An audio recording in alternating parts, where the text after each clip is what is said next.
여러분, 신화 속 괴물들이 그냥 지어낸 이야기라고 생각하시나요? 절대 아닙니다. 사이클롭스, 이너, 히드라, 거인, 이 모든 존재들 뒤에는 충격적인 진실이 숨어 있습니다. 어느 날 동굴에서 눈구멍이 하나뿐인 거대한 해골을 발견했다면, 바다에서 사람처럼 생긴 무언가를 목격했다면, 과학도 없던 시대, 고대인들은 이런 경험을 신화로 만들어냈습니다. 오늘은 현실이 어떻게 전설로 변해갔는지 그 놀라운 비밀을 파헤쳐 보겠습니다. 완전히 새로운 창조물을 머릿속에서 만들어내는 건 생각보다 훨씬 어려운 일이에요. 인간의 뇌는 이미 경험한 것들을 재조합해서 새로운 아이디어를 만들어내는 방식으로 작동하니까요. 가장 창의적인 예술가들조차도 무에서 유를 창조하는 게 아니라 기존 요소들을 새롭게 결합시키는 과정을 거치죠. 그렇다면 신화 속 괴물들은 과연 무엇에서 시작되었을까요? 한쪽 눈만 가진 거대한 괴물 사이클롭스, 이 녀석은 어떨까요? 다행히도 정말로 눈이 하나인 거인이 지구를 돌아다니지는 않습니다. 하지만 이 전설의 뿌리는 생각보다 훨씬 현실적이고 과학적인 근거를 가지고 있었어요. 지중해 일대에서 발견되는 특별한 화석이 바로 그 열쇠였죠. 소형 코끼리들의 뼈가 그 주인공입니다. 빙하기 시절을 떠올려 보세요. 바닷물이 지금보다 훨씬 낮았기 때문에 여러 섬들 사이에 육지 다리가 형성되어 있었어요. 코끼리들과 매머드 무리들이 이런 자연 다리를 건너다니며 새로운 서식지를 찾아 이동했죠. 그런데 기후가 변하면서 빙하들이 녹아내렸고 바닷물이 다시 올라오면서 일부 코끼리 무리들이 작은 섬에 갇히게 되었습니다. 제한된 공간과 부족한 먹이 때문에 흥미로운 진화 현상이 일어났어요. 작은 개체들일수록 적은 음식으로도 생존할 수 있었기 때문에 점점 더 작은 코끼리들이 살아남게 되었습니다. 몇천 년이 지나자 어깨 높이가 겨우 90cm 정도밖에 되지 않는 난쟁이 코끼리들이 나타났죠. 이들의 크기는 현재 우리가 아는 코끼리의 절반도 안 되는 수준이었어요. 더 놀라운 건 이들이 죽은 후에 벌어진 일이었습니다. 시간이 흘러 이 작은 코끼리들이 생을 마감하면 연한 조직들은 모두 썩어 없어지고 단단한 뼈만 남게 되었어요. 특히 코끼리의 상징인 긴 코는 부드러운 근육과 연골로 이루어져 있어서 화석으로 남지 않았습니다. 엄니도 빠지거나 부러져서 사라진 경우가 많았죠. 그렇게 남은 두개골을 보면 정말로 충격적인 모습이었어요. 코가 들어갔던 구멍이 마치 거대한 눈 하나처럼 보였으니까요. 게다가 전체적인 크기는 인간보다 훨씬 큰 거인의 것처럼 느껴졌습니다. 고대 그리스 사람들이 이런 해골을 우연히 발견했을 때 어떤 생각을 했을지 상상해 보세요. 현대의 고생물학이나 진화론 같은 지식이 전혀 없던 시대였으니 그들 눈에는 분명히 눈이 하나뿐인 거대한 존재의 유골로 보였을 겁니다. 여러분이라면 이런 기이한 해골을 발견했을 때 어떻게 상상했을까요? 이렇게 해서 무시무시한 사이클롭스 전설이 시작되었을 가능성이 매우 높다는 것이 현재 학계의 정설이에요. 자, 이제 바다로 가볼까요? 아름다운 물의 요정 이너 이야기입니다. 디즈니 애니메이션 덕분에 우리는 이너 하면 로맨틱하고 사랑스러운 이미지를 떠올리게 되었습니다. 하지만 원래 민담은 전혀 다른 분위기였어요. 한스 크리스티안 안데르센이 쓴 원작에서는 이너 공주가 왕자를 구하기 위해 자신의 목숨을 포기하고 바다 거품으로 변해버리는 비극적인 결말이었으니까요. 그런데 더 거슬러 올라가면 이너라는 존재 자체가 훨씬 더 무섭고 위험한 것으로 여겨졌습니다. 가장 오래된 반인반어 형태의 신은 기원전 4세기 바빌로니아의 오아네스라는 존재였어요.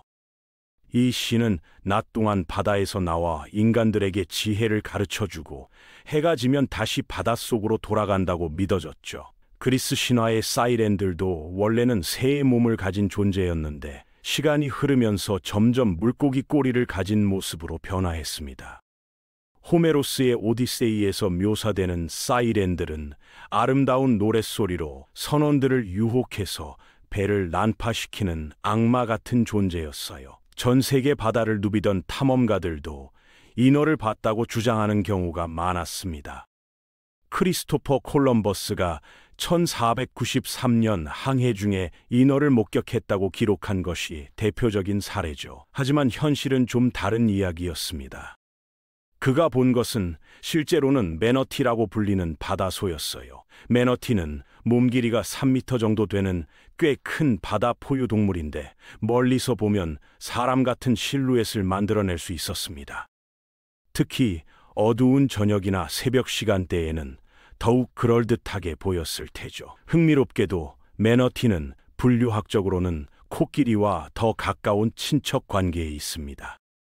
둥글고 뚱뚱한 몸매에 느린 움직임을 보이는 이 온순한 동물이 어떻게 아름다운 인어로 오인받았는지 이상하게 느껴질 수도 있습니다. 그런데 몇 달간 바다에서만 생활하던 선원들의 눈에는 충분히 그럴듯해 보였을 거예요. 게다가 매너티의 사촌격인 듀공도 비슷한 오해를 불러일으켰죠. 이런 해양 포유류들이 집단으로 분포하는 지역에서 인어 목격담이 특히 많이 나왔다는 점도 우연의 일치는 아닐 겁니다. 결국 뚱뚱한 바다소가 아름다운 인어 전설을 만들어낸 셈이에요. 상상력과 현실의 경계는 생각보다 훨씬 흐릿하죠? 일본의 민속 신앙에는 특별한 변신 동물들이 등장합니다. 이들은 요괴라고 불리는 초자연적 존재들인데 그 중에서도 가장 유명한 것이 키츠네와 타누키예요. 먼저 타누키부터 살펴보죠. 구글에서 타누키를 검색해보면 정말 귀여운 사진들이 잔뜩 나오는데 실제 동물은 일본 너구리개라고 부르는 것이 정확한 명칭이에요. 너구리와 비슷하게 생겼지만 사실은 개과에 속하는 전혀 다른 동물이니까요. 민담 속의 타누키는 놀라운 변신 능력을 가진 것으로 묘사됩니다. 사람은 물론이고 어떤 물체로든 모습을 바꿀 수 있다고 여겨졌어요. 어떤 지방에서는 타누키가 인간을 홀려서 길을 잃게 만들거나 가짜 가게나 여관으로 변신해서 여행자들을 속인다는 이야기도 전해집니다. 하지만 대부분의 경우 악의적이라기보다는 장난스러운 성격으로 그려졌죠. 실제 너구리개들이 매우 영리하고 호기심이 많은 동물이라는 점이 이런 전설의 바탕이 되었을 것으로 추측됩니다. 키츠네는 여우에서 유래된 영적 존재입니다. 외모만 봐도 그 연관성을 쉽게 알 수 있어요. 이 마법적인 동물들은 나이를 먹을수록 더욱 현명하고 강력해진다고 믿어졌습니다. 가장 흥미로운 특징은 꼬리의 개수로 그들의 힘을 판단한다는 점이에요. 처음에는 꼬리가 하나뿐이지만 100년이 지날 때마다 새로운 꼬리가 하나씩 생겨서 최대 9개까지 가질 수 있다고 여겨졌으니까요. 9개의 꼬리를 모두 가진 키츠네는 거의 신에 가까운 존재로 숭배받았습니다. 고대 일본에서는 실제로 여우와 인간이 같은 지역에서 자주 마주쳤기 때문에 온갖 신기한 이야기들이 생겨났어요. 키츠네는 때로는 장난꾸러기로, 때로는 충실한 동반자나 연인으로 묘사되었습니다. 특히 지혜로운 여우의 도움을 받고 싶어하는 사람들은 여우 신에게 제물을 바치며 기도하기도 했죠. 현재까지도 일본 전역의 이나리 신사에서는 여우 신을 모시고 있으며 이는 농업과 상업의 번영을 기원하는 신앙으로 이어지고 있습니다. 영리한 동물 한 마리가 신이 되기까지 정말 놀랍지 않나요? 왕좌의 게임에서 스타크 가문의 상징으로 유명해진 다이어울프는 단순한 상상 속 동물이 아니었습니다. 현재의 늑대보다 훨씬 거대했던 이 포식자들은 약 10,000년 전까지 북아메리카 대륙 전역에서 실제로 살고 있었어요. 로스앤젤레스의 라브레아 타르 구덩이에서는 지금까지 4,000개가 넘는 다이어울프 화석이 발견되었는데 이들은 다른 동물들을 사냥하려다가 끈적한 아스팔트에 빠져 죽은 것으로 추정됩니다. 흥미롭게도 다이어울프는 몸집은 현재 늑대보다 컸지만 뇌 용량은 오히려 작았어요. 만약 더 큰 뇌를 가지고 있었다면 타르 구덩이의 위험성을 미리 감지했을지도 모르죠. 하얀 털을 가진 다이어울프에 대한 화석 기록은 없지만 현재 살아있는 늑대 중에서는 가끔 알비노 개체가 발견되고 있습니다. 드라마에서처럼 완전히 하얀 거대한 늑대가 존재했을 가능성을 완전히 배제할 수는 없는 셈이죠. 드라마 속 판타지가 실제 역사였다니 정말 소름 돋지 않나요?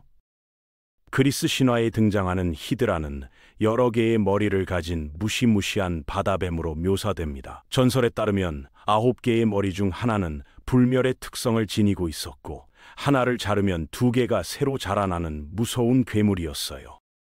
헤라클레스가 이 괴물을 물리치기 위해 조카의 도움을 받아 잘린 목 부분을 불로 지져서 재생을 막았다는 이야기는 매우 유명하죠. 결국 불멸의 머리를 잘라내어 무거운 바위 아래 묻어버림으로써 승리했다고 전해집니다. 믿기 어려울 수도 있겠지만 실제로 여러 개의 머리를 가진 뱀들이 종종 발견되고 있어요. 파충류는 다른 동물들에 비해 이런 기형이 발생할 확률이 상당히 높다고 알려져 있으니까요. 물론 9개나 되는 머리를 가진 경우는 극히 드물고, 불멸의 머리 같은 것은 당연히 존재하지 않습니다. 그래도 고대 사람들이 실제로 2-3개의 머리를 가진 뱀을 목격했다면 그것이 점점 과장되어 히드라 같은 전설로 발전했을 가능성은 충분해요. 거인들의 이야기는 전 세계 모든 문화권에서 발견되는 보편적인 테마입니다. 그리스 신화에는 가이아와 우라노스의 갈등 이후 태어난 기간테스라는 100명의 거인 집단이 등장하죠.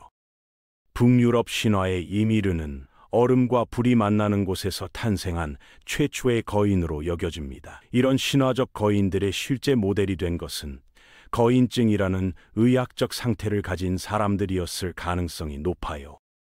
뇌 하수체에서 성장 호르몬이 과도하게 분비되거나 유전적 요인으로 인해 일반인보다 훨씬 키를 갖게 되는 경우가 실제로 존재하니까요. 구약 성경의 골리앗은 키가 거의 3m에 달했다고 기록되어 있는데, 한 연구에서는 그가 뇌하수체 종양으로 인한 거인증을 앓고 있었을 것으로 추정했습니다.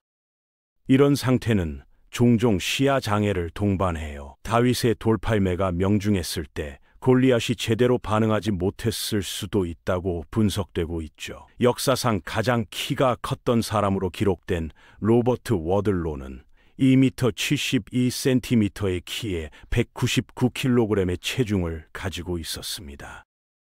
그는 어릴 때부터 또래보다 월등히 컸는데 8살에 이미 아버지 키를 넘어섰고 9살에는 성인을 안을 수 있을 정도였다고 해요. 고등학교를 졸업할 즈음에는 키가 2m 54cm까지 자랐죠.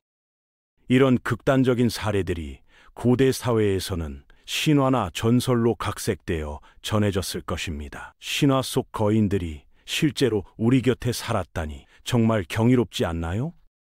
중국 신화에 나오는 용은 세계 어느 문화권보다도 복합적이고 상징적인 의미를 지닌 존재입니다. 서양의 드래곤과 달리 동양의 용은 지혜와 권력, 그리고 자연의 힘을 상징하는 긍정적인 존재로 여겨졌어요. 흥미로운 점은 용의 외모가 여러 동물들의 특징을 조합한 모습이라는 것입니다. 뱀의 몸에 사슴의 뿔, 독수리의 발톱, 물고기의 비늘, 호랑이의 눈이 합쳐진 형태였죠. 이런 복합적인 모습은 고대 중국인들이 실제로 다양한 동물들을 관찰하고 그 특징들을 하나의 완벽한 존재로 결합시키고 싶어 했던 욕망의 표현으로 볼 수 있습니다. 또한 용과 관련된 화석 발견도 이 전설에 영향을 미쳤을 가능성이 있어요. 중국 대륙에서는 공룡 화석이 자주 발견되는데, 고대인들이 이런 거대한 뼈들을 보고 상상력을 발휘했을 수 있으니까요. 특히 긴 목을 가진 용각류 공룡의 화석은 용의 긴 몸체를 연상시키기에 충분했을 겁니다. 심지어 현재까지도 중국에서는 공룡 화석을 용골이라고 부르며 한약재로 사용하고 있을 정도니까요. 인도와 동남아시아 지역의 신화에는 나가라는 거대한 뱀 형태의 신들이 등장합니다. 이들은 지하 세계나 물속에 살면서 보물을 지키는 역할을 한다고 믿어졌어요. 나가의 모델이 된 것은 실제로 이 지역에 서식하는 거대한 비단뱀이나 킹코브라 같은 뱀들이었을 가능성이 높습니다. 특히 킹코브라는 머리를 세우고 목 부분을 퍼뜨리는 모습이 마치 왕관을 쓴 것처럼 보여서 신성한 존재로 여겨졌죠. 이런 뱀들이 동굴이나 지하 공간에 숨어 지내는 습성도 나가가 지하 세계의 지배자로 묘사되는 이유 중 하나였을 겁니다. 아메리카 대륙의 원주민들 사이에서 전해지는 전설도 흥미로운 동물학적 근거들을 가지고 있습니다. 북미 인디언들의 썬더버드는 거대한 날개를 가진 새로 날개짓으로 천둥과 번개를 일으킨다고 믿어졌어요. 이 전설의 배경에는 실제로 존재했던 거대한 맹금류들이 있었습니다. 아르겐타비스라는 선사시대 새는 날개 폭이 7m에 달했고, 테라토르니스라는 독수리도 현재의 콘도르보다 훨씬 컸었으니까요. 이런 거대한 새들이 하늘을 날아다니는 모습을 본 고대인들이 자연현상과 연결시켜 신화를 만들어낸 것이죠. 남미의 케찰크와틀도 비슷한 맥락에서 해석할 수 있는데, 날개를 가진 뱀의 형태로 묘사되는 이 신은 실제로는 화려한 깃털을 가진 큰 새와 아나콘다 같은 거대한 뱀에서 영감을 받았을 가능성이 높습니다. 결국 우리가 무서워하거나 동경해온 신화 속 괴물들의 대부분은 실제 자연계에서 일어난 현상들을 고대인들이 나름대로 해석하고 상상력을 더해 만들어낸 것이었어요. 과학적 지식이 부족했던 시대에는 이상한 화석이나 희귀한 동물, 기형적인 인간을 보고 초자연적인 존재로 여기는 것이 자연스러웠을 테니까요. 현대에 와서야 우리는 그 진실을 밝혀낼 수 있게 되었지만, 그래도 여전히 이런 신화들이 주는 상상의 즐거움은 사라지지 않고 있답니다. 오히려 과학적 설명을 알고 나면 우리 조상들의 관찰력과 상상력에 더욱 감탄하게 되는 것 같아요.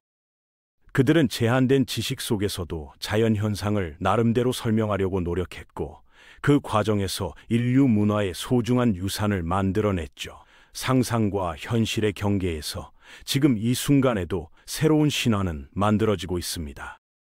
여러분이 생각하는 신화 속 괴물은 무엇인가요? 댓글로 알려주세요. 이 영상이 재미있으셨다면 구독과 좋아요 부탁드립니다.